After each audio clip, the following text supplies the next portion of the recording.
This is the last photograph of a girl who saved our world. But if you look closely at the pixels, she is starting to come back. Welcome to Stellar Paradox. And today, the story is The Girl Without a Shadow. The heart of the Shorth Empire did not possess streets, walls, or soil. It existed as a blinding, eternal cataclysm of light, suspended inside the lethal magnetic throat of the neutron star KL9. Here, architecture was not built. It was composed. Palaces of hyper-dense, ultraviolet rays shifted in perfect synchronization with the star's pulse, and its citizens, beings of pure, flowing plasma, moved through the grand galleries in flawless harmonic patterns. To a human eye, it would look like a symphony of living solar flares. To the Shorth, it was simply high-frequency perfection. Among them, Zira was an anomaly, a broken note in a perfect song. At 300 Earth years old, she was still considered a teenager by her civilized standards. But while her peers spent their cycles bathing in the euphoric, high-frequency core of the upper palaces, Zira preferred the cold, silent fringes of the empire. She hovered in the shadows of a derelict observation spire, her bioluminescent form flickering a dim, moody amber. In a society where the elite vibrated at a dazzling, razor-sharp $10 and $15, Zira's natural state dragged at a sluggish, heavy $10.12. To the high-frequency lords, she was practically made of mud. She was slow, she was defective. Before her floated a gravitational wave telescope, a massive ring of bent light that distorted the vacuum of space. Zira adjusted her focal resonance with a thought, her internal frequencies humming as she aimed the lens away from the glorious star and out into the terrifying, dead expanse of the physical universe. "You are staring into the graveyard again," a voice vibrated through her consciousness. The frequency was sharp, defensive, yet laced with a familiar warmth. It was Kale. He materialized beside her, his plasma body a brilliant, shifting silver that cast a bright glow over her muted amber form. Kale was a rising star in the military caste, his frequency pristine, but he was the only one who ever looked down into the dark fringes to find her. "It's not a graveyard," Zira modulated back, her thoughts rippling like slow waves on a quiet pond. "Look at the third planet from that yellow dwarf star. Kale. It's dense, it's heavy, but it isn't dead."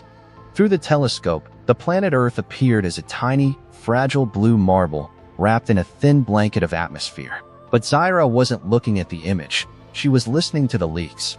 For decades, Earth had been bleeding primitive, low-frequency radio waves into the cosmos. To the Shorth High Council, these signals were meaningless noise, the digital spasms of a primitive species. But Zira had spent centuries decoding them. She didn't just hear the data, she felt the strange, heavy concepts embedded within the waves. A sudden burst of static traveled through the telescope's receiver. Zira tuned her consciousness to the exact amplitude. It was an old audio transmission. A human voice, rough and distorted by light years of space dust, singing a melancholic melody, accompanied by the acoustic vibrations of a wooden instrument. Then, a shift in the signal.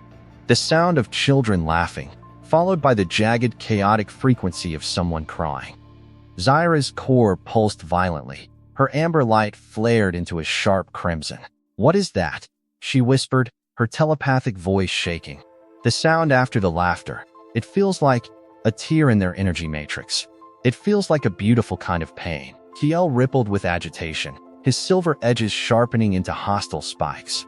"It is called grief, Zira.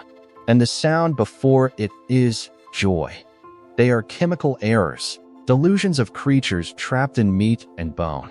He stepped closer, his frequency pressing against hers, trying to pull her away from the lens. "Matter is a prison. Every creature on that rock is born, decays, and is permanently erased from existence. Why do you envy chains? Because they fill things we cannot even name." Zira snapped back, her frequency clashing against his with a sharp static pop. "Look at us, Kale. We are immortal. We feed on the radiation of KL9. We dissipate when we are tired, and we reform in the same perfect, meaningless patterns. No one changes. No one cries. No one fights for another cycle, because we have infinite cycles. We are a song that never ends, And I am tired of the melody. KL recoiled, his light dimming in shock.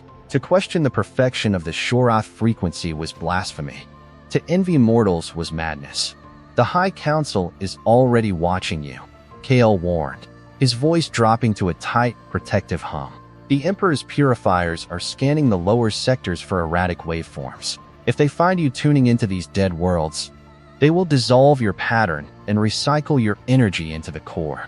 Please, Zira, forget the blue planet. He lingered for a moment, waiting for her frequency to stabilize, before turning and flowing back toward the bright, euphoric currents of the upper city. Zyra waited until the silver glow of his departure completely faded. The silence of the spire swallowed her. She looked back at the blue marble floating in the lint. They only happen once, she thought, remembering a human phrase she had translated.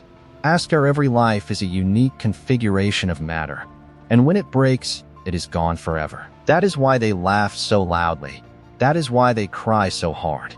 She pulled away from the telescope, but she didn't head toward the palaces. Instead, she sank deeper into the forgotten subterranean roots of the observation spire, where the ancient, unmapped data vaults lay buried under centuries of stellar dust. Her low frequency, usually a curse, allowed her to slip through the security grids that required high-velocity resonance. She drifted down into a chamber of cold, solidified light, a library from an era before the Shorath became pure energy. On a pedestal of frozen plasma lay a relic. It was a physical codex, its pages made of hyperdense carbon crystal. Zira extended a tendril of amber light, touching the surface of the crystal. Instantly, a massive jolt of ancient data flooded her consciousness. The text was written by the heretics of the First Dynasty, those who refused to abandon their physical bodies during the Great Ascension. The codex spoke of a ritual, a forbidden process known as this. It detailed how a plasma being could intentionally compress their infinite frequency, forcing their expansive energy into a localized, finite matter template. The text even contained structural DNA blueprints stolen from intercepted alien broadcasts, blueprints of a bipedal, carbon-based species with a beating heart and a shadow. The transition requires total compression. The ancient text warned, the data burning into Zira's mind. To take form is to accept boundaries. To accept boundaries is to experience pain, hunger, and eventual decay. Once the mold is cast, the return is not guaranteed. Zira stared at the blueprint of the human form. It looked so fragile, so small. A stiff wind could break it, a stray radiation pulse could ionize it. But it had hands that could touch. It had eyes that could shed water. It had a heart that could stop beating out of love. In the distance, the synchronized chime of the Emperor's palace echoed through the crust of the neutron star, calling all citizens to the next cycle of collective harmony. A wave of suffocating dread washed over Zira. If she stayed, she would eventually be forced into the upper palaces, her unique, heavy frequency scrubbed away until she was nothing but a mindless note in their eternal, boring song. She looked at her hands of shifting amber fire. She had no shadow. She left no mark on the universe. I want to feel, she whispered into the empty vault. With a definitive surge of energy, Zira locked her frequency onto the codex, downloading the human DNA template into her core. She knew KL would call it suicide. She knew the council would call it treason. But as her light began to vibrate at a dangerous, unstable rhythm, Zira felt something she had never experienced in 300 years of immortality. Her core was racing. Her energy was trembling. It was anticipation. It was fear. It was the first spark of being alive. The neon lights of the Mount Rainier Space Observatory buzzed with a low, irritating hum that dug straight into the back of Marcus's skull. Outside, the Seattle night was awash of endless rain, blurring the hyperstructures of the 2074 skyline into a mess of smeared blues and cyans. Inside, Marcus was surrounded by a fortress of empty caffeine canisters and glowing holographic monitors. He hadn't slept in 36 hours. A Lilias, not that sleep brought any relief anyway. Marcus rubbed his eyes, his knuckles catching on the dark, heavy circles beneath them. At 34, he carried himself with the stiff, mechanical posture of a man who had long forgotten how to breathe for any purpose other than staying biologically functional. 2 years. It had been exactly 2 years since the genetic degradation disease had taken his daughter, Liliot. In the wake of her funeral, his marriage had collapsed under the weight of shared, silent grief. His wife had moved to the Atlantic colonies to start over. Marcus had stayed right here, burying himself 3 miles beneath the mountain, staring into the cold, uncaring void of space. Because space didn't feel. Space didn't make promises it couldn't keep. "Marcus, you're doing it again." A voice crackled over the local comms that it was Dr. Harris, the chief administrator of the sector, looking at him from a nearby terminal with an expression mixed with pity and exhaustion. The automated sweeps already flagged those Jupiter readings as magnetospheric noise. The quantum satellites are just picking up radiation backscatter from the Europa mining rigs. Go home. Take the mandatory psychological leave. "It's not noise, Harris," Marcus said, his voice flat, stripped of all emotion except a stubborn, quiet desperation. "Noise is chaotic. Noise obeys the laws of thermodynamics. This has syntax." With a flick of his wrist, Marcus expanded a massive, three-dimensional wave graph in the center of the room. A series of spiked energy pulses, radiating from the dark space near Jupiter's moon, Europa, illuminated his face in a pale violet glow. "Look at the spacing," Marcus muttered, his fingers typing furiously on the glass console. The intervals between the spikes are decreasing by exactly $1.60 times 10 sinks 4 $1 seconds every cycle. It's a geometric regression. Someone or something is modulating the planetary magnetic field. It's a countdown. Harris sighed, his hologram flickering slightly. "We are in the middle of a global climate restoration project, Marcus. The United Nations Space Command isn't going to redirect a deep space reconnaissance shuttle just because a grieving astrophysicist sees ghosts in the telemetry. Shut it down. That's an order." The hologram vanished, leaving Marcus alone with the rhythmic, pulsing violet light. "Ghosts," Marcus thought, staring at the screen. He reached into his coat pocket, his fingers brushing against the cold, metallic edge of his old personal terminal. He didn't need to turn it on to know what was on the screen. It was the last photo of Lily, her hair gone from the aggressive gene therapy, her small hand clutching his thumb, smiling despite the machines keeping her lungs moving. "The stars are just lights waiting to be turned on, Daddy," she had told him the night before her heart stopped. Marcus let go of the terminal and gripped the edge of the desk. His monitors suddenly flashed crimson.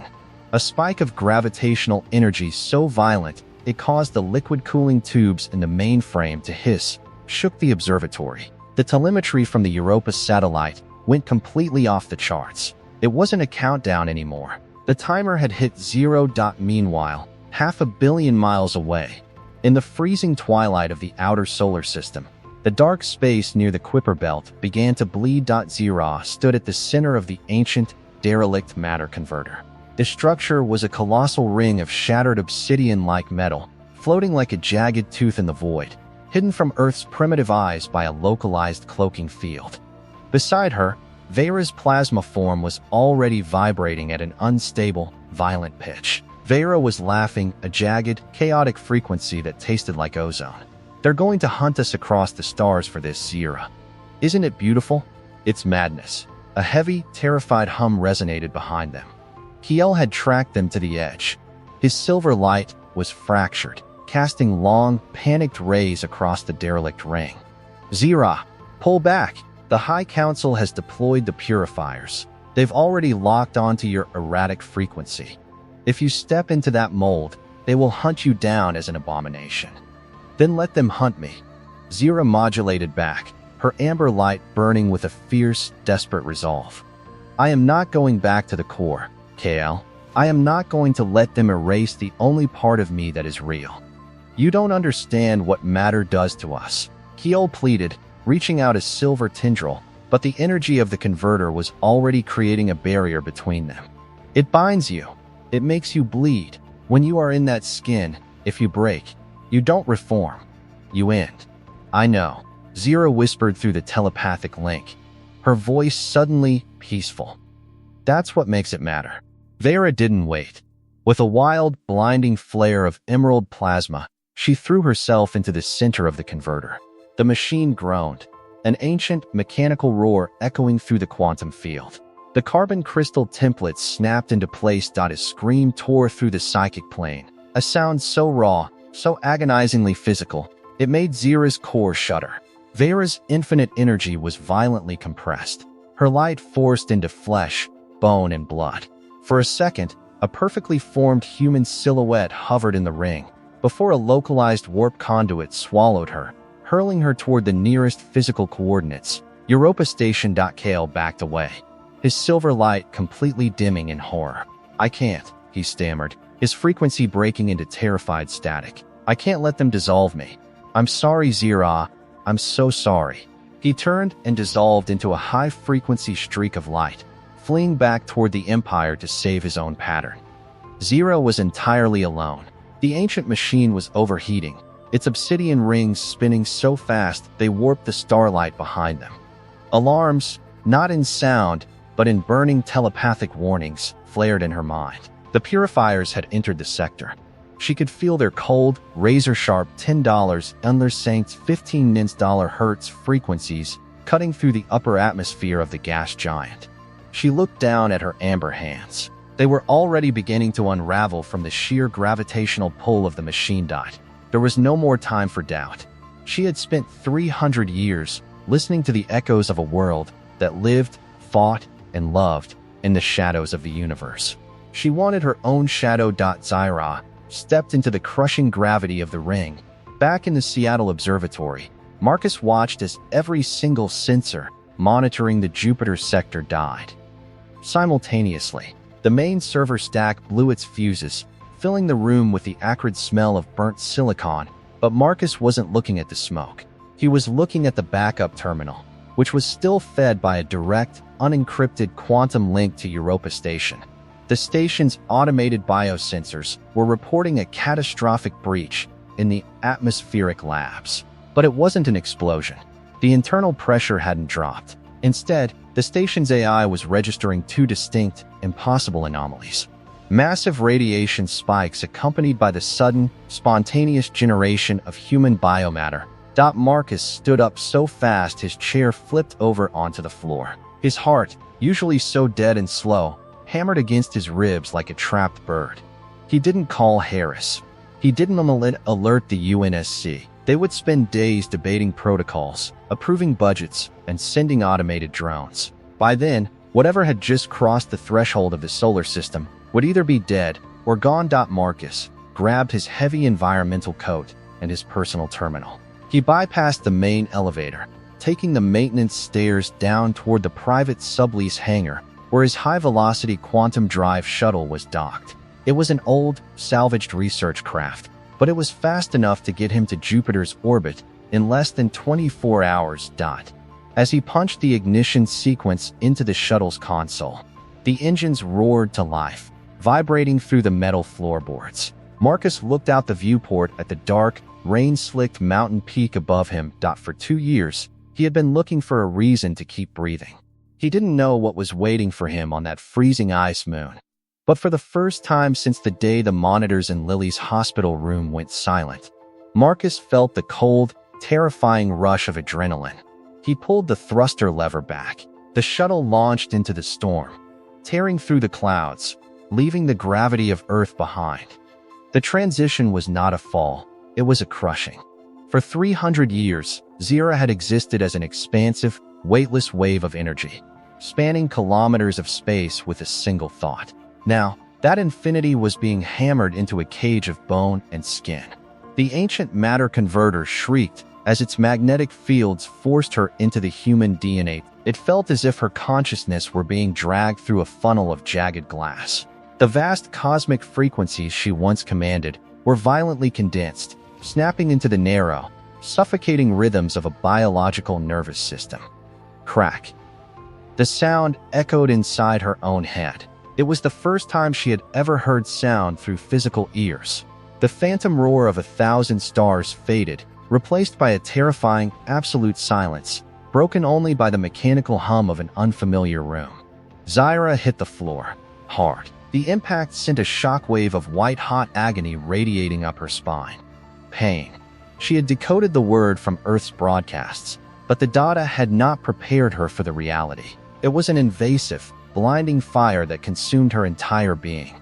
She rolled onto her side on the cold, sterile metal floor of the Europa research station's automated biolab. Her chest heaved violently, a panicked, involuntary spasm. Her lungs, inflating for the first time, burned as they dragged in the dry, recycled oxygen of the station. She choked, coughing up a thick, clear embryonic fluid that the converter had generated to protect her newly formed organs. Breathe, she told herself, but she had no telepathic voice anymore. The thought only formed as a silent, desperate scream inside her skull. She didn't know how to manipulate the flesh vessel yet. Her fingers, long and fragile, twitched against the metal grating. She forced her eyes open.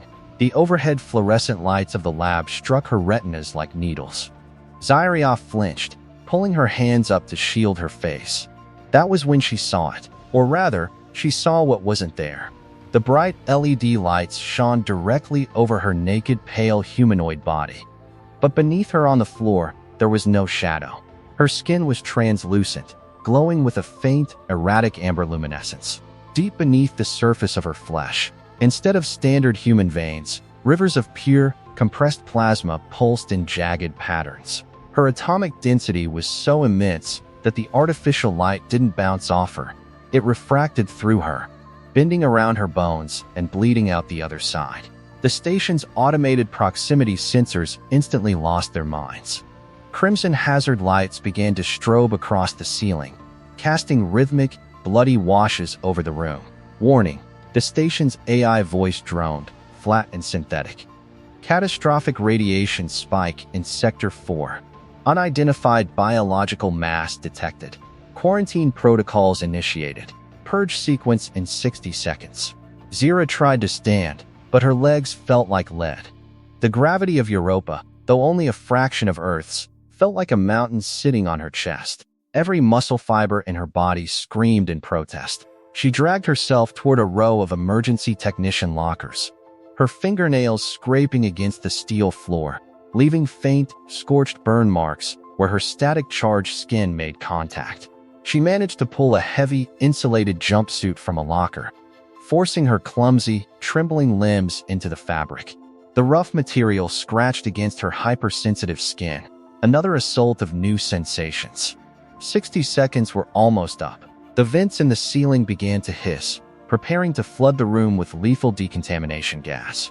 With a desperate surge of adrenaline, Zyra slammed her hand against the electronic door override. The moment her plasma-infused palm touched the console, a violent arc of electricity erupted. The panel melted into a puddle of fused plastic and sparks. The heavy blast doors groaned and slid open, failing under the short circuit. She stumbled out into the dark, freezing corridors of the abandoned station, collapsing into the shadows. 20 hours later, the Icarus IV dropped out of quantum drive. The high-velocity shuttle violently shuddered as it caught the massive gravitational wake of Jupiter. Inside the cockpit, Marcus slammed his hands against the thruster dampeners, wrestling the stick as the gas giant's lethal radiation belts battered the ship's hull. Through the viewport, Jupiter loomed like a colossal, swirling eye of amber and rust, filling the entire sky. Below it floated Europa, a cracked, brilliant white cue ball of ice. "Come on, hold together," Marcus growled, his eyes scanning the flickering diagnostic monitors. The shuttle's radiation shielding was redlining. He was taking a lethal dose of cosmic rays every minute he stayed in this orbit, but he didn't care. The automated distress beacon from the Europa research station was broadcasting a hard-wired encryption code. It wasn't a standard SOS. It was the specific quantum signature Marcus had been tracking from Earth. He brought the shuttle in low, skimming past the massive, jagged ice ridges of the moon's surface. The station appeared a Hedia modular cluster of titanium domes and solar arrays anchored to the edge of a deep ice fissure. It was completely dark. No docking lights. No sign of life. Marcus aligned the shuttle's docking collar with the station's secondary airlock. With a heavy, metallic thud, the seals locked. He didn't waste time donning a heavy environment suit. The station still had internal pressure, according to the telemetry. He grabbed a kinetic plasma rifle from the weapon rack, strapped a portable medical scanner to his wrist, and cracked the airlock. The air that hit his face was freezing, smelling of ozone and burnt wires. The silence inside the station was absolute, broken only by the distant, rhythmic groaning of the ice shelves, moving miles below. Marcus stepped onto the observation deck, his flashlight beam cutting through the darkness. The beam hit the floor, tracking a trail of bizarre, disturbing anomalies. The metal floor plates were scorched with footprint-shaped burns. It looked as if someone had walked through the corridor while quite literally on fire. He followed the trail toward the automated biological labs. When he reached the blast doors, he stopped. The electronic control panel hadn't just been broken, it had been atomized. The metal around the lock was warped, bent outward as if subjected to an internal thermal explosion. Marcus raised his rifle, his heart hammering against his ribs. He stepped through the ruined doorway. The lab inside was a disaster zone. The medical pods were shattered. In the center of the room, the automated scanners were still projecting a ghostly, flickering hologram of a human DNA strand. But the data fields were corrupted, flashing the word error, unstable mass. Marcus slowly walked toward the primary terminal. As he stepped into the light of his own flashlight, he froze. A few feet away, hidden in the recess of a massive thermal vent, a figure was curled into a tight, shivering ball. It was wearing a standard gray technician's jumpsuit, but the fabric was smoking, tiny wisps of white vapor rising from the sleeves. "Don't move," Marcus said, his voice echoing sharply in the dead room. He leveled the rifle at the figure. "Identify yourself. Are you a survivor from the mining crew?" The figure slowly uncurled, two eyes locked onto his. Marcus's breath caught in his throat. They weren't human eyes. They had no pupils, no irises, just two solid, burning pools of liquid gold light that illuminated the dark hood of the jumpsuit. The girl stood up, her movements erratic, swaying like a person learning to walk on a ship in a storm. As she stepped out of the vent and into the direct beam of his flashlight, Marcus felt a cold dread seize his spine. His flashlight hit her fully. The light passed cleanly through her translucent skin, illuminating the glowing, hyperdense network of plasma veins inside her body, and struck the wall behind her. She cast no shadow. None at all. "What? What are you?" Marcus whispered, his scientific mind fracturing against the impossibility of what he was seeing. Zira opened her mouth, trying to use the flesh vessel to modulate the concept she wanted to speak. But she didn't know the parameters of human vocal cords yet. When she tried to push her thoughts outward, her internal frequency spiked in frustration. A blinding wave of amber plasma erupted from her body. The kinetic blast struck Marcus' chest first, lifting his 34-year-old frame off his feet and throwing him backward across the room. He slammed into a metal desk, his rifle clattering away into the dark. The wall behind him groaned as the energy wave melted the top layer of solid steel armor into slime. Marcus groaned, clutching his bruised ribs, coughing as the air filled with the smell of ozone. He looked up, expecting the entity to finish him. But Zira hadn't moved to attack. She had fallen to her knees, staring at her glowing hands in absolute horror, her amber light flickering erratically like a dying light bulb. She was trembling. She looked terrified. She looked vulnerable. She looked up at Marcus, her golden eyes wide, and with a staggering effort of raw will, she forced her physical tongue to strike against her teeth. The sound that came out was cracked, robotic, and dripping with an ancient, universal desperation. "Help me. I am breaking." The smell of scorched titanium hung thick in the air, tasting like copper on the back of Marcus's tongue. He lay on the deck, his ribs screaming where they had met the edge of the metal desk. Through the haze of pain, his eyes remained locked on the girl. She hadn't advanced. She remained on her knees, her translucent hands buried in her face as her body vibrated at a pitch that made the loose screws in the floor plates rattle. She wasn't an invader. She was a reactor on the verge of a meltdown.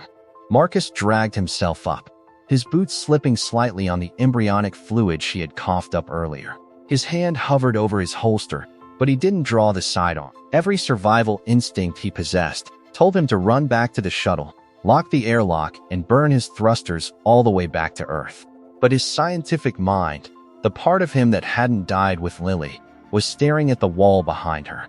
The emergency strobes were casting a bright, rhythmic red glare over the room. Yet, the space directly behind her remained illuminated. No shadow. It was a physical impossibility. A living organism had to absorb or reflect light. She was doing neither. She was refracting it, bending the photons around her mass as if she were a lens made of hyperdense gravity.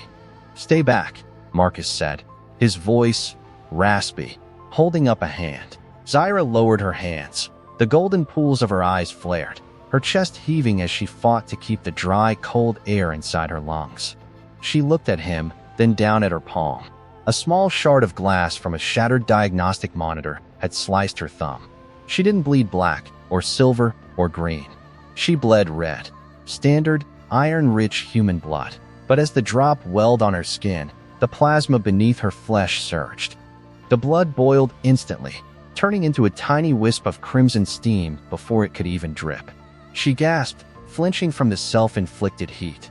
"You're destabilizing," Marcus muttered, his fear entirely replaced by an overriding clinical focus. He stepped forward, ignoring the phantom ache in his ribs. He unclipped the portable medical scanner from his belt and extended it toward her. "I'm going to scan you. No energy bursts, no weapons. Do you understand?" Zyra didn't move. She watched the glowing blue grid of the scanner sweep across her torso. The device emitted a high-pitched whine, its internal processing chip running hot as it tried to parse the data. The display screen glitched, numbers rolling in infinite loops. Marcus stared at the readouts, his blood running cold. "Your DNA structure. It's human, but the atomic bonds are wrong. The strong nuclear force holding your molecules together is slipping. You're not just breaking, you're evaporating." Zyra didn't understand the words, but she understood the panic in his voice. She looked past him, her eyes locking on to the primary terminal of the lab. The screen was still flashing red with quarantine warnings. Before Marcus could stop her, she lunged.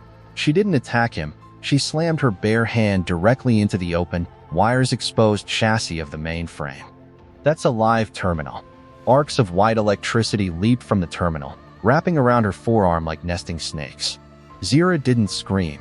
Her golden eyes turned completely white as thousands of terabytes of data, Earth's history, biology, languages, and technical manuals, and flooded straight through her neural pathways. The station's cooling fans shrieked, the lights dipping into near-total darkness as she drained the sector's power grid. For 3 agonizing seconds, she was a conduit between cosmic energy and human knowledge. Then, the terminal exploded in a shower of sparks. Zyra collapsed backward, her body smoking, her chest rapidly rising and falling. Marcus rushed forward, catching her before her head hit the deck. Touching her jumpsuit felt like holding a car battery. Static electricity snapped against his skin, singeing the hair on his wrists. But beneath the fabric, he felt something that made him freeze. A heartbeat.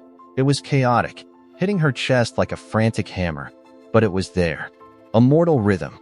Zyra opened her eyes, the white light receding to reveal the pools of liquid gold once more. She looked at Marcus, her gaze shifting from his eyes to the lines on his face, decoding his expression through the psychological databases she had just stolen from the network. "Fear," she whispered. Her voice was no longer robotic. It had adopted the mid-Atlantic accent of the station's automated language matrix, though it carried a strange, melodic resonance. "You are afraid of me, because I am an anomaly." Marcus slowly let go of her shoulders, stepping back into a defensive crouch. "You just absorbed the entire station archive in 3 seconds. Who are you? What military faction built you?" "No faction," Zyra said, her voice growing stronger as her mind mapped the mechanics of her vocal cords. She stood up, her legs still trembling, but she forced herself to balance. "I am Zyra. I am ink from the core. The light. Your world calls my home, Kale 9. Marcus's mind raced through astronomical catalogs. Kale 9 is a neutron star. Nothing lives there. The radiation alone would vaporize. It vaporizes matter, Zyra interrupted, taking a tentative step toward him. To us, matter is the void. Matter is the dead state. We are the frequency. But your signals, your music, They had weight. I wanted to see what it felt like to have a boundary. She looked down at her hands, which were faintly glowing through the fabric of her gloves. But the mold is imperfect. The conversion ritual was corrupt. Marcus looked down at his medical scanner, which was still warning him of her cellular decay rate. The realization hit him like a physical blow. The data you pulled, did you see your own diagnostic? Zira nodded, a look of profound, childlike sorrow crossing her features. It was a facial expression she had never used before, yet her body performed it with heartbreaking accuracy. The atoms. They do not want to stay in this shape. They are rejecting the frequency. In 72 hours, the cage will open. I will dissipate. You'll die, Marcus corrected, his voice dropping. Die, Zira repeated, testing the word, the permanent cessation of the individual configuration. Yes, I will die. Before Marcus could process the sheer tragedy of her statement, the station's main klaxon began to wail. Not the automated alarm of the AI, but a long, manual defense siren. The overhead monitor grids flickered back to life, displaying a tactical orbital map. 3 massive, high-energy signatures had just dropped out of slipspace near Jupiter's upper atmosphere. They weren't ships. They were concentrated anomalies of hyper-frequency plasma, moving toward Europa at velocities that defied orbital mechanics. The purifiers. Zira whispered, her amber light flashing with sudden panic. They tracked the flash of my descent. They are coming to erase the infection. Marcus looked from the screen to he had spent 2 years wishing for the universe to throw him away, to let him join Lily in the dark. But looking at this alien girl, who had crossed half the galaxy just to experience the terrifying beauty of being fragile, something shifted inside his chest. The numb ice around his heart cracked. The station AI has already sent this telemetry back to Earth's military command, Marcus said, grabbing his rifle from the floor and slung it over his shoulder. If the UN forces get to you first, they'll put you in a lab. If those things get to you, you're vapor. We need to move. Zira looked at him, her golden eyes reflecting the flashing red emergency lights. Why are you helping me, Marcus? I am a danger to your species. Marcus paused at the airlock door, his hand on the manual lever. He didn't look back at her, but his voice was steady. Because you wanted to know what it feels like to be human. And leaving someone behind to die alone, that's the worst way to be one. He slammed the lever down. The heavy blast doors slid open, revealing the dark, icy path leading down into the subterranean belly of the moon. The subsurface ice caves of Europa were a beautiful, claustrophobic hell. Miles beneath the frozen crust, the tunnels groaned under the immense tidal pressures of Jupiter's gravity. Huge, jagged walls of ancient, pressurized ice, dyed a deep, spectral blue by trace minerals, towered over Marcus and Zira as they stumbled through the dark. The only illumination came from Marcus's tactical flashlight and the erratic, dying amber glow of Zira's skin. 12 hours had passed since they fled the station. The countdown on Marcus's wrist monitor was remorseless. 48 hours remaining. Stop. Just stop for a second, Marcus gasped, his knees buckling. He slumped against a freezing wall of ice, his breath clouding heavily in the air. The temperature inside the cave was -40, and even with his heavy insulated coat, the cold was beginning to gray out his vision. Zira stopped a few paces ahead. She turned to look at him, her movement stiff, almost marionette-like. The technician's jumpsuit she wore was frayed at the cuffs, where her hands periodically discharged small, violent sparks of static electricity. You are experiencing physical exhaustion, Zira said. Her voice had lost its earlier robotic edge, adopting a soft, breathless cadence. She walked back to him, her eyes, still pools of liquid gold, scanning his face. Your heart rate is elevated. Your core temperature is dropping. Why do humans persist in environments that hate them? Because we don't have a choice, Marcus muttered. He reached into his pack and pulled out a small ration pack, a dense bar of nutrient paste and sugar, along with a heated flask of water. He took a long swig, then broke the bar in half, holding it out to her. Here, your cells are burning through energy trying to keep that physical form together. Eat. Zira stared at the brown, dense bar with profound suspicion. She picked it up with her translucent fingers, Her skin was so thin now that Marcus could clearly see the glowing, pulsing rivers of her plasma veins underneath. She took a small bite. Instantly, her golden eyes widened. Her amber light flared into a sudden, vibrant crimson. A wave of heat radiating from her skin that actually melted a thin layer of ice on the wall behind her. She swallowed hard, staring at the remaining half of the bar as if it were a weapon. "It is overwhelmingly violent," she whispered, her voice trembling. The database called it flavor. Sugar. It is a chemical explosion on the tongue.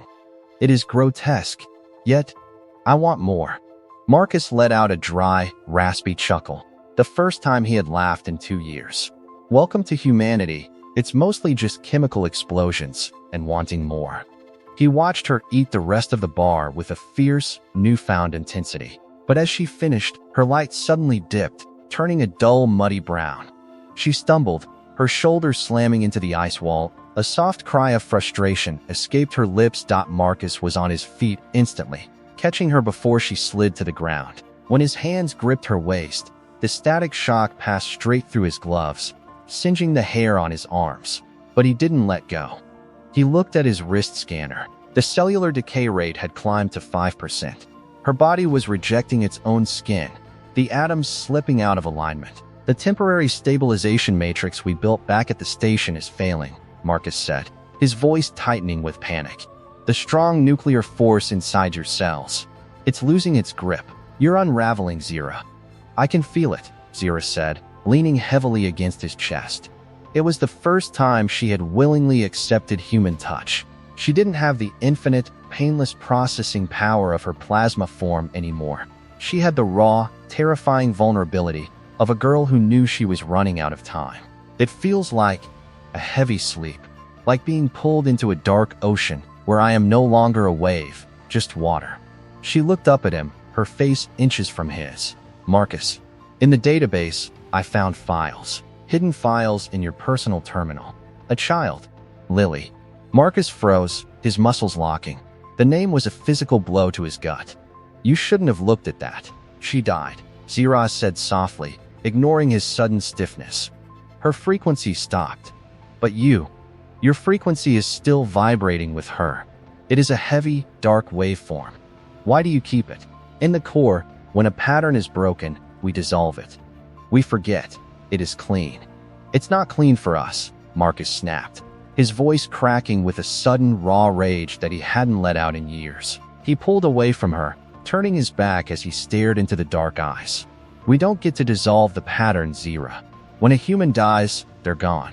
Forever. All we have left is the grief. It hurts like hell, but if we forget them, it's like they never existed at all.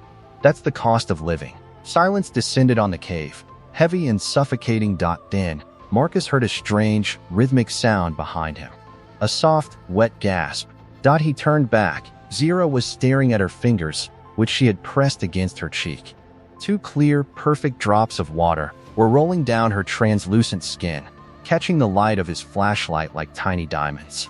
"What is this?" she asked, her voice cracking with a beautiful, terrifying vulnerability. "My tear ducts are secreting saline.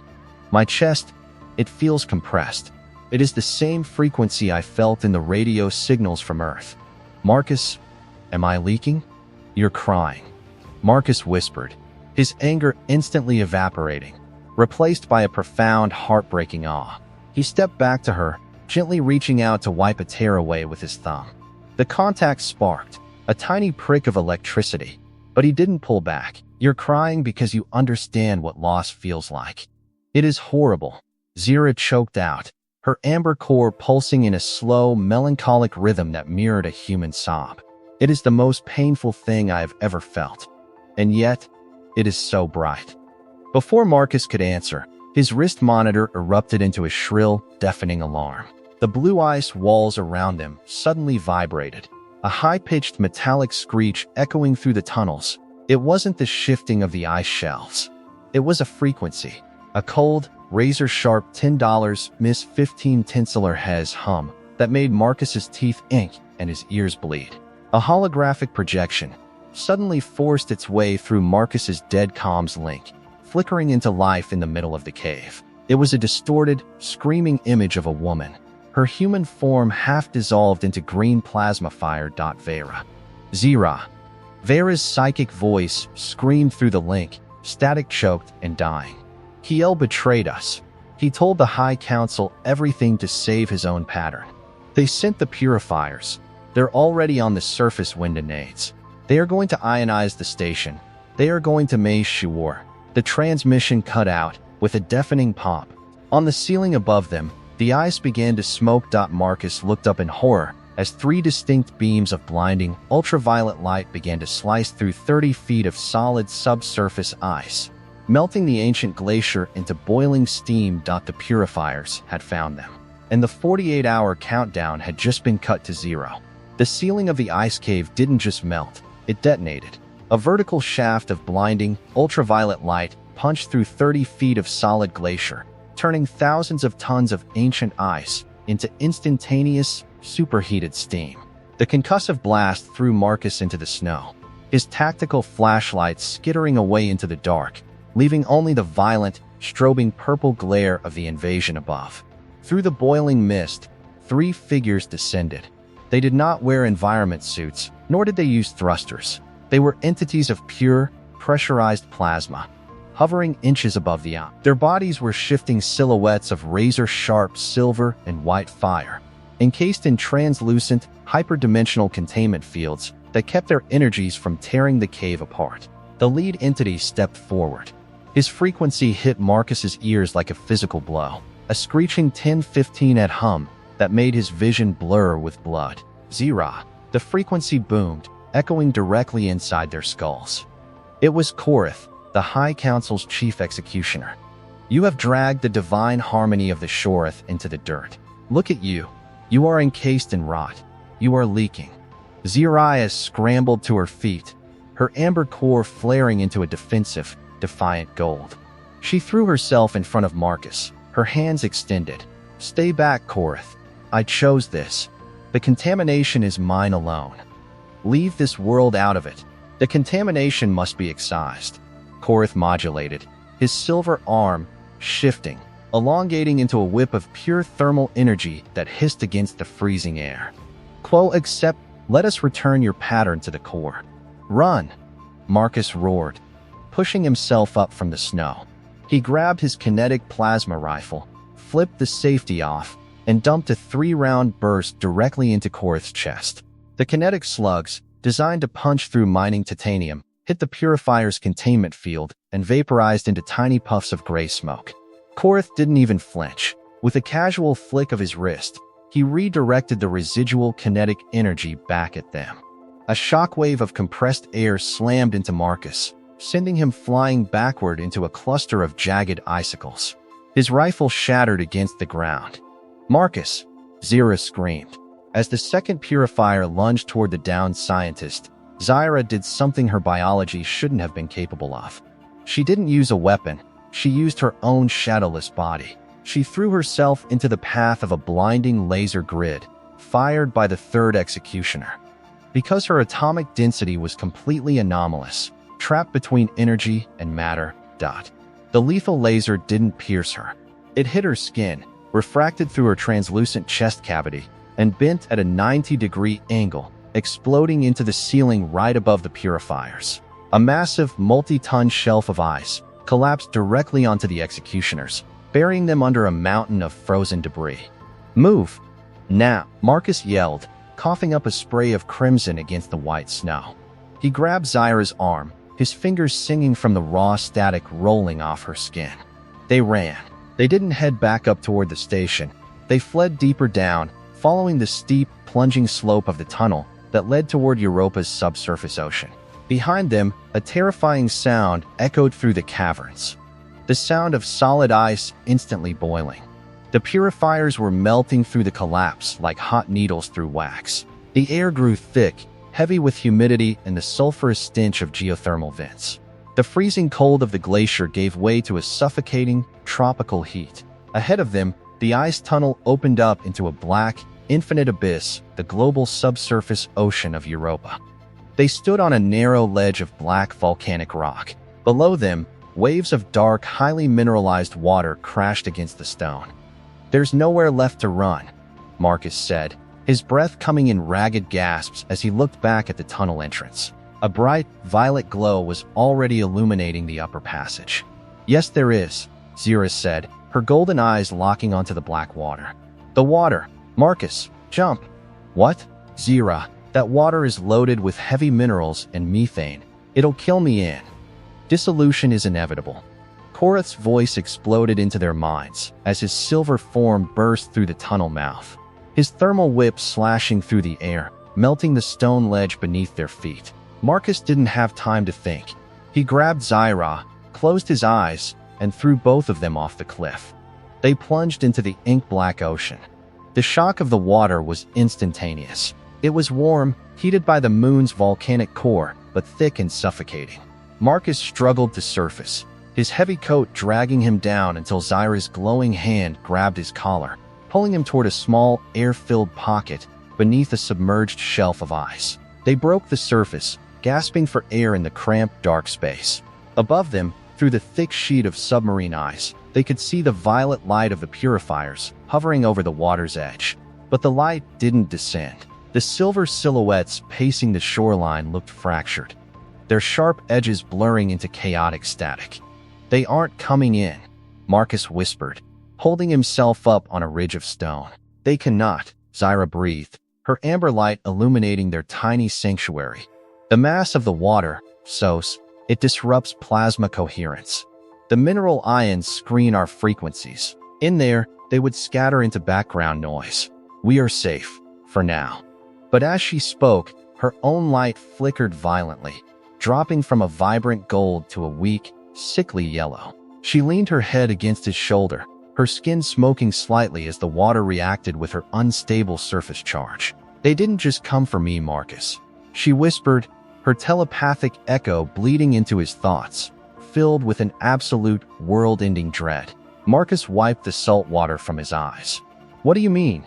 "When Korath projected his frequency into my mind, aligned, I saw the core. I saw the Emperor's fleet." Zira choked out, a fresh tear boiling off her cheek before it could touch the water. "My descent, the energy spike it created, it acted as a beacon. It confirmed to the High Council that this solar system is rich in matter templates." She looked at him, her liquid gold eyes wide, with a terrifying truth. "The Harvester ships have already left the Oort cloud. They are entering your inner solar system. In 4 days, they will arrive at Earth." The words hit Marcus harder than any kinetic blast. "A Harvester fleet?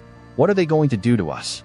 "Ionization," Zira said, her voice dropping to a broken whisper. "They are going to strip the electrons from every atom on your planet. They will turn your oceans, your atmosphere, your buildings, and your people into raw, vibrating energy.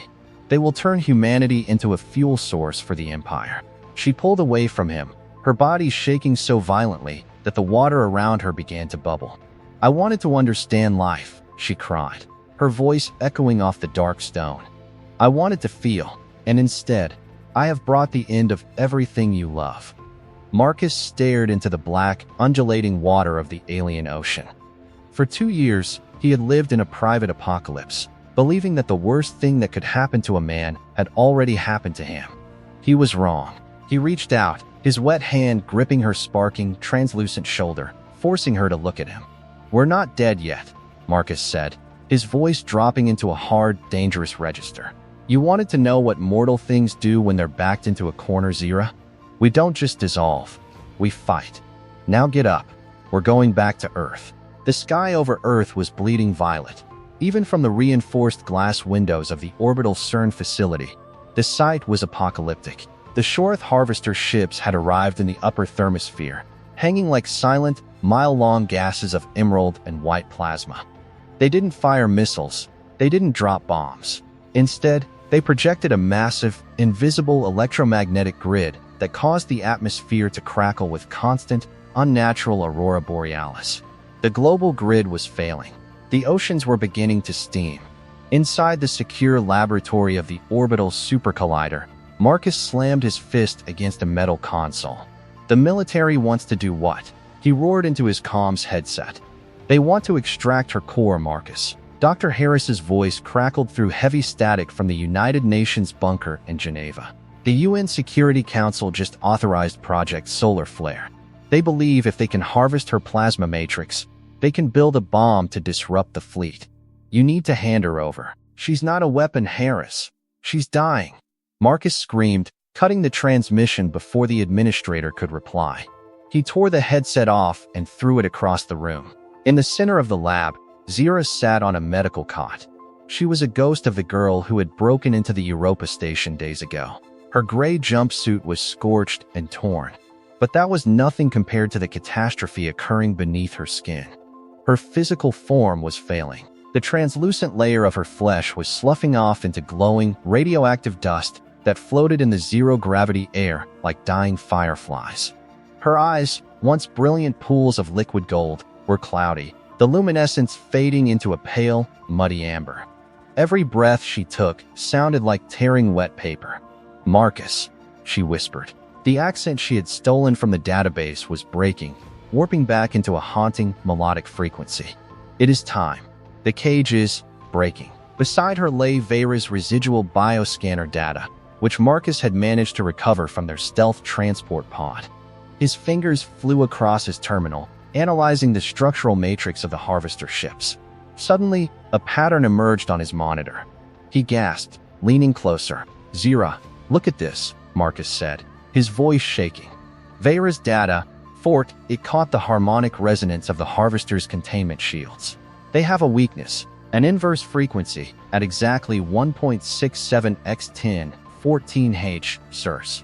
He turned to her, his eyes wild with a desperate hope. "If we can project that specific waveform from inside their global energy network, it will cascade. It will collapse their containment fields and vaporize the entire fleet from the inside out." Zira looked at the screen, her cloudy golden eyes reflecting the data. A small, tragic smile touched her lips. "A beautiful solution, but humanity does not possess an instrument that can broadcast at that amplitude. Only a Shirath can generate a frequency that dense. And I, Yelni, am trapped in flesh." "No," Marcus said, his throat tightening as a cold realization settled into his chest. He looked toward the heavy blast doors at the back of the lab, behind which lay the massive orbital ring of the CERN supercollider. "We can reverse the descent. If we put you in the particle accelerator, we can use a high-energy proton collision to shatter your atomic template. It will force your energy to expand back into pure plasma." Zira stared at him. "If we do this, the compression will be undone. The energy that is Zira will return to the cosmos. But the data bonds will be wiped, Marcus. The plasma me will not have a nervous system to hold memories. I will forget the sugar. I will forget the tears." She stepped off the cot, her unstable legs trembling as she walked toward him. "I will forget you." Marcus felt a familiar, suffocating grip tighten around his heart. It was the exact same feeling he had experienced in the hospital room with Lily. The universe was demanding a sacrifice again. It was forcing him to let go of the only light left in his world. "If you stay in this body, you'll die in less than an hour." Marcus choked out, tears finally spilling over his eyelids, floating as tiny spheres in the zero-G cabin. "If you go back to plasma, Cirrus, you'll live. And Earth will have a chance. You said you wanted to understand Lily. This is what she did, Zira. She fought to the very last second, not just to exist, but to let the people she loved have a tomorrow." Zira stopped right in front of him. She reached up, her smoking, translucent fingers brushing against his damp cheeks. Clang. A heavy vibration shook the laboratory doors. The emergency warning lights flared into a solid, blinding red. "Security breach," the automated computer voiced. "UN military forces have bypassed the secondary hangar. Tactical breach in 2 minutes." "They're here," Marcus said. His teeth gritted. He reached under the console and pulled out a tactical kinetic rifle he had smuggled from the shuttle. "I'll buy you the time. Get into the chamber." Zira didn't look at the door. She looked only at Marcus. "Before I enter the ring, there is one human concept I have decoded but never experienced. The database calls it a anchor." She leaned in. Her lips met his. The kiss was not soft. It was an agonizing, beautiful storm. The moment their skin touched, a violent arc of static electricity erupted, singeing Marcus's beard and burning the edges of his mouth. It tasted like ozone, copper, and salt. But beneath the electric pain, there was a desperate, fierce warmth, the raw, undeniable friction of two lonely souls clinging to each other at the edge of oblivion. Zyra pulled back, her chest heaving, her gold eyes flaring into a brilliant, final spark of light. How do humans hold a moment forever, Marcus, when everything else decays? Marcus, his lips bleeding and smoking, pulled out his old personal terminal with a trembling hand. He raised it, pointing the camera lens at her. "We take a photograph," he said. He pressed the shutter. The flash went off. On the screen, Zyra didn't appear as a girl. She was already too unstable. Her form captured only as a blurred, angelic silhouette of blinding white light. Her face, a beautiful smear of gold. "Keep it," Zyra whispered, her voice fading into a pure telepathic frequency. She turned and ran into the open airlock of the super collider chamber. The heavy titanium blast doors slammed shut behind her, locking with a definitive, mechanical hiss. Marcus turned around, his back to the chamber, and raised his rifle. A split second later, the laboratory's main doors exploded inward in a shower of sparks and smoke. Armored UN tactical soldiers poured into the room, their weapons raised, their red laser sights instantly painting Marcus's chest. "Step away from the console, Dr. Marcus," the squad leader barked through his helmet communicator. "Hand over the asset." Marcus stood his ground, his finger tightening on the trigger of his rifle, his eyes staring fiercely through the smoke at his own kind. "The asset is gone," Marcus said, his voice echoing with an absolute, terrifying conviction. "But a human being is about to save your lives. Get out of my way." Behind him, through the thick lead-shielded glass, the orbital CERN ring began to hum with a deafening reality-warping roar as the particle beams began to spin. The orbital CERN super collider did not roar, it screamed. Inside the 3-mile ring of superconducting magnets orbiting Earth, a stream of protons was being whipped to 99.99% the speed of light. Behind the lead-shielded glass, the containment chamber was a vortex of absolute distortion. The gravitational fields inside were spinning so violently that the air in the observation room warped, twisting the reflections of the fluorescent lights into jagged, sickening spirals. Marcus stood before the main control console, his hands flying across the glass interface. A dozen red laser sights from the UN tactical team were still painted directly onto his chest, but nobody pulled the trigger. The sheer, terrifying energy vibrating through the deck plates had locked everyone in place. "Dr. Marcus, abort the sequence," the squad leader shouted, his voice cracking through his helmet speaker. "The radiation levels are spiking past the lethal threshold. You're going to blow the entire station." "I'm not aborting," Marcus said, his voice deadly calm as he slammed his palm onto the final initialization key. "I'm turning the lights on." Inside the accelerator ring, the proton beam struck Zyra. The reversal of the descent ritual was a catastrophic deconstruction. Through the viewport, Marcus watched the human template shatter.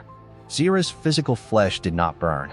It dissolved, atom by atom, the strong nuclear forces holding her carbon matrix together, snapping like over-tightened violin strings.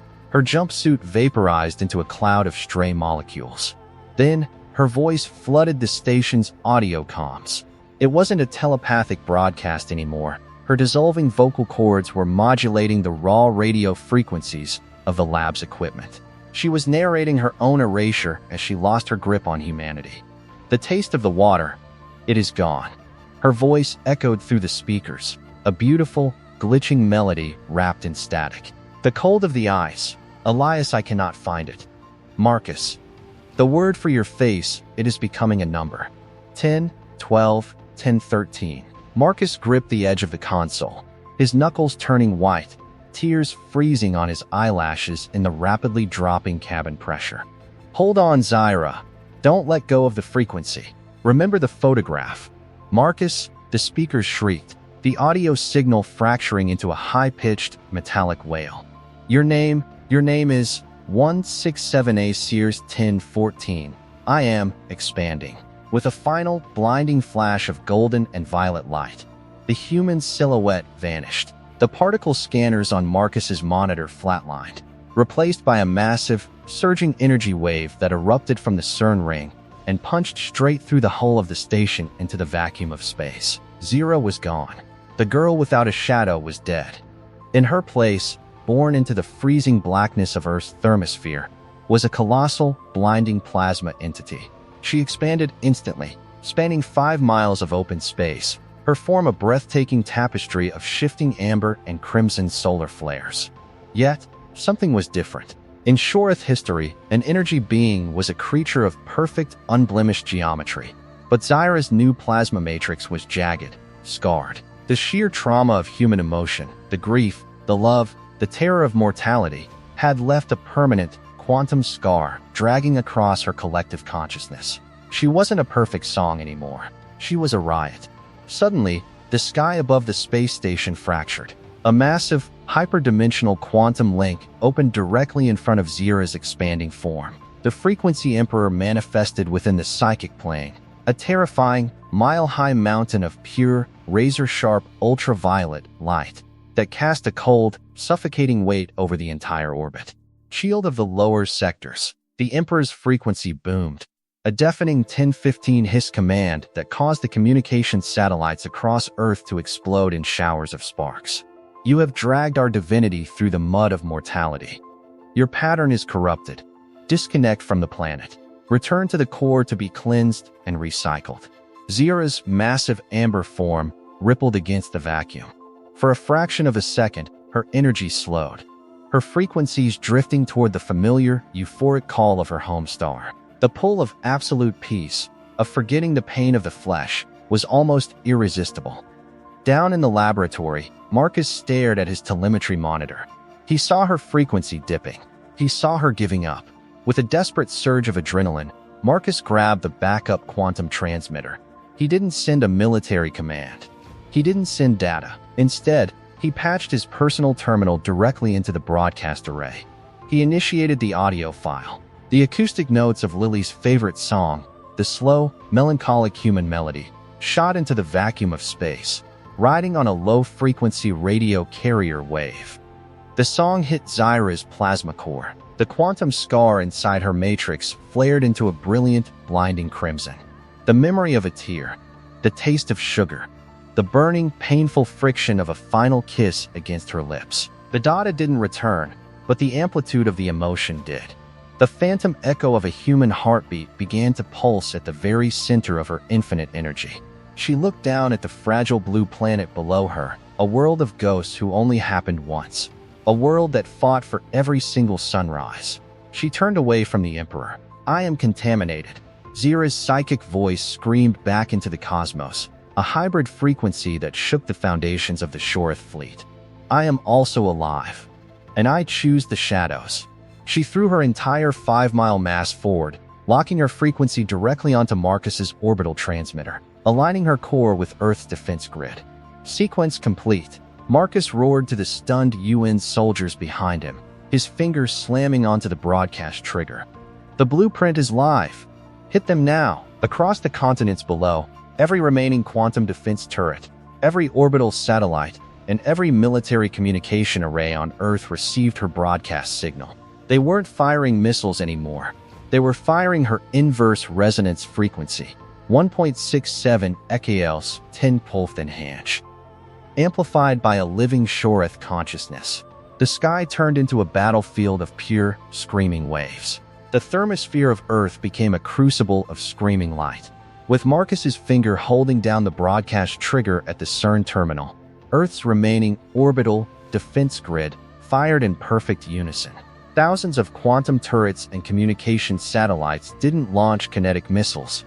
They projected a planet-wide, invisible web of inverse resonance waves. 1.67 Hellsess tells 14 hates. But the satellites were just amplifiers. Zira was the conductor.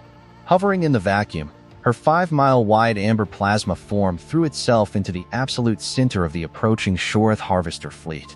The mile-long alien constructs, built of hyper-dense ultraviolet energy, rippled as the inverse frequency struck their hulls. Their perfect, geometric containment fields began to blur, their outer hulls bleeding out into stray cosmic radiation like ice melting under a blowtorch. Treason. The frequency Emperor's psychic roar vibrated through the quantum plane. A furious 10-15 hits blast that shattered the glass windows of every space station in orbit. You have crippled your divinity with mortality, Zira. You fight for a world of dust. The Emperor's massive, mountain-like silhouette of white fire lunged forward. He didn't use weapons. He simply altered the local gravitational constants, attempting to crush Zira's plasma matrix back into background noise. The weight of the attack hit Zira instantly. Her amber light buckled, her outer edges fraying as the Emperor's high-frequency waves tore through her energy streams. Inside the CERN command room, Marcus watched his monitors wildly glitching. Zira's integrity levels were plummeting. She can't hold them off by herself, Marcus muttered, his fingers typing furiously to redirect more power from the station's main nuclear reactor into the transmitter. She's fighting a civilization that has mastered infinity. But Zira wasn't fighting like a Shoroth anymore. As the Emperor's crushing frequency closed in on her, the quantum scar inside her matrix, the permanent distortion left by her human experiences, he flared into a brilliant, blinding crimson. In Shoroth physics, an energy being survived by remaining pure, symmetrical, and detached. But Zira used the chaotic structure of human emotion. She channeled the jagged, uneven amplitude of fear as a structural dampener. She channeled the unbreakable, infinite resonance of love as a wave amplitude that refused to dissipate. She generated a hybrid frequency, a bastardized union of matter logic and plasma power that the Shoroth had never encountered in their millions of years of evolution. I am not fighting for dust. Zira's psychic voice echoed through the minds of every living being on the planet below.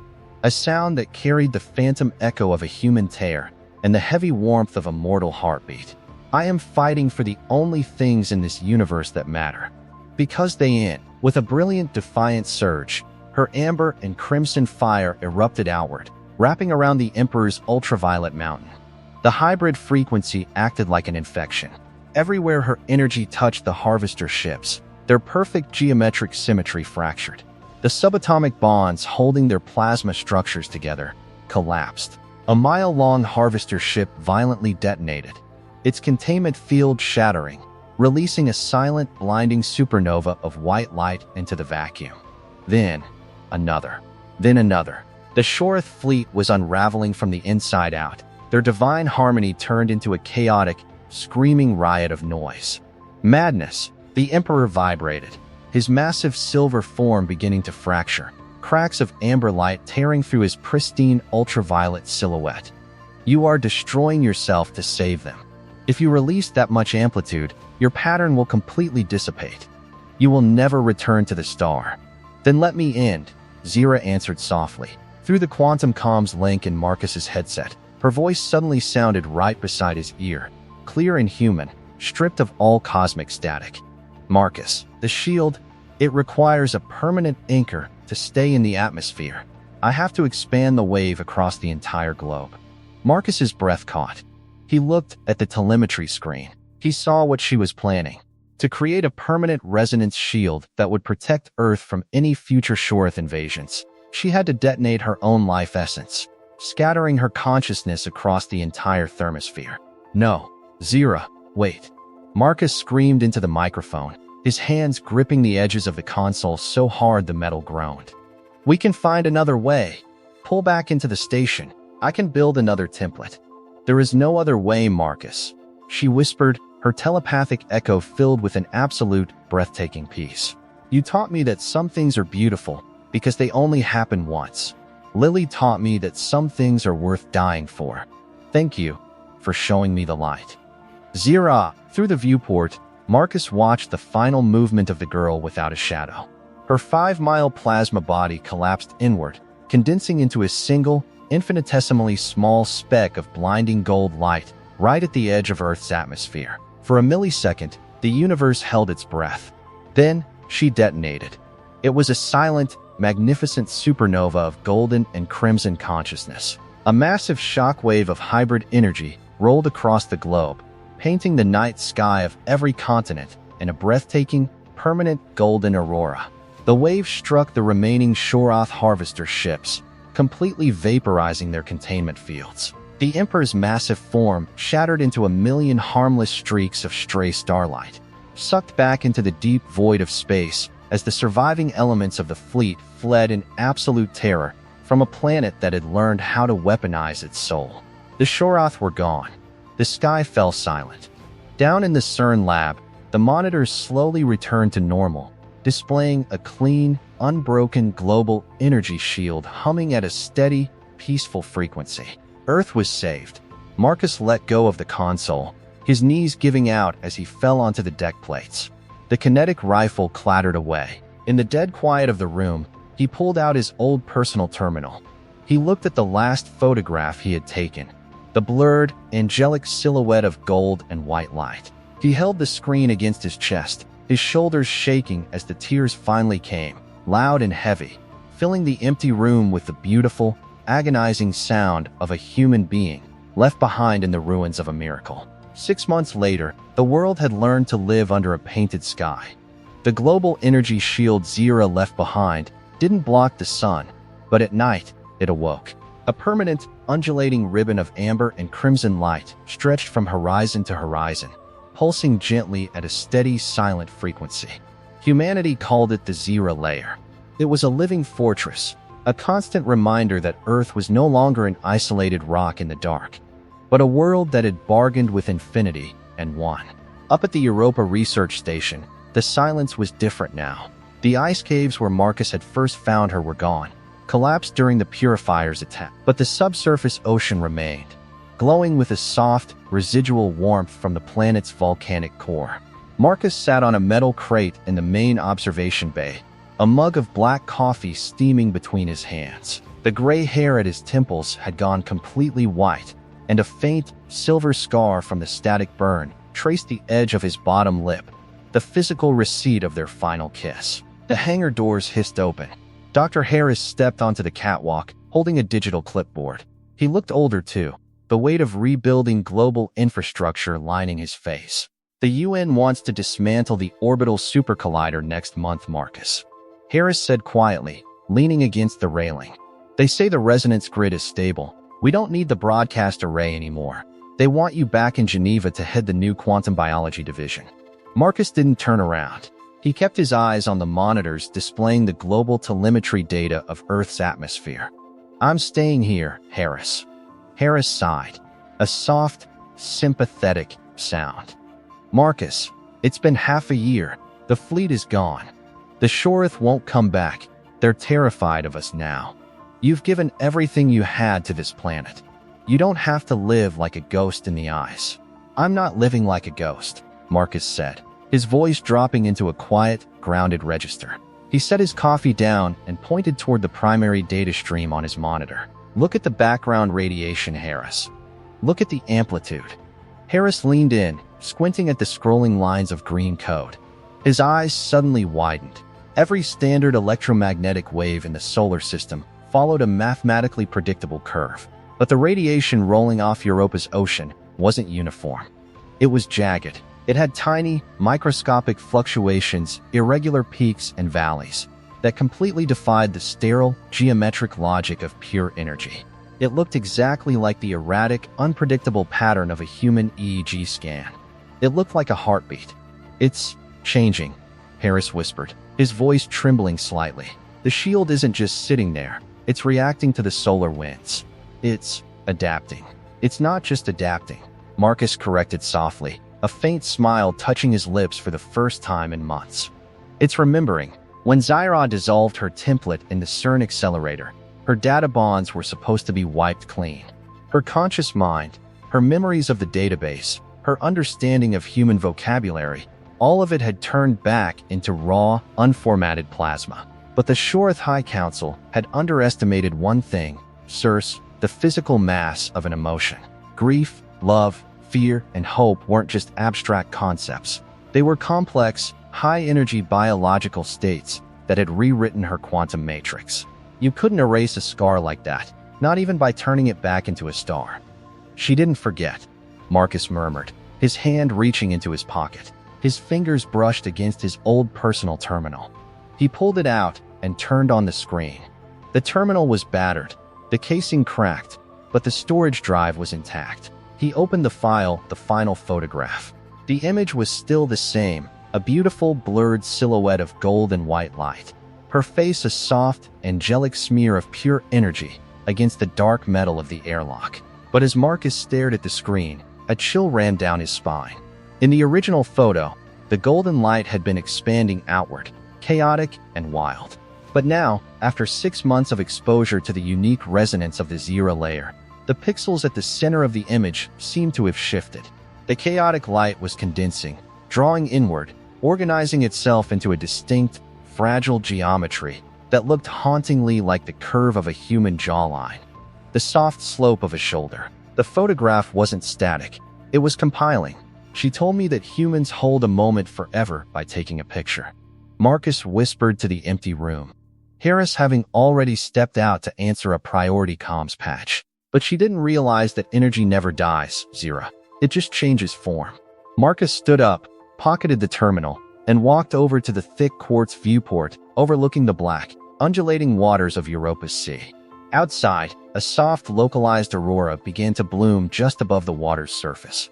It wasn't the violent, blinding ultraviolet of the purifiers, nor was it the sterile white of the Shorath Empire. It was a warm, gentle amber, casting a soft glow across the black volcanic stone, dancing against the dark waves in a slow, irregular rhythm. It was a rhythm Marcus recognized. It was the tempo of the old melancholic human song Lily used to love. Marcus pressed his palm against the cold glass of the viewport. On the other side of the quartz, a tiny arc of static electricity leaped from the frame, gently biting his fingertips with a familiar, ozone-scented warmth. He didn't pull his hand away. He held it there, feeling the quiet, beautiful friction of a universe that was no longer empty. "Welcome back," Marcus whispered into the dark. And out on the alien ocean, the golden light flared once, bright and defiant, before dissolving into the permanent, star-filled night. Thank you for watching. Join Stellar Paradox. New stories every week, and some of them may already be watching you.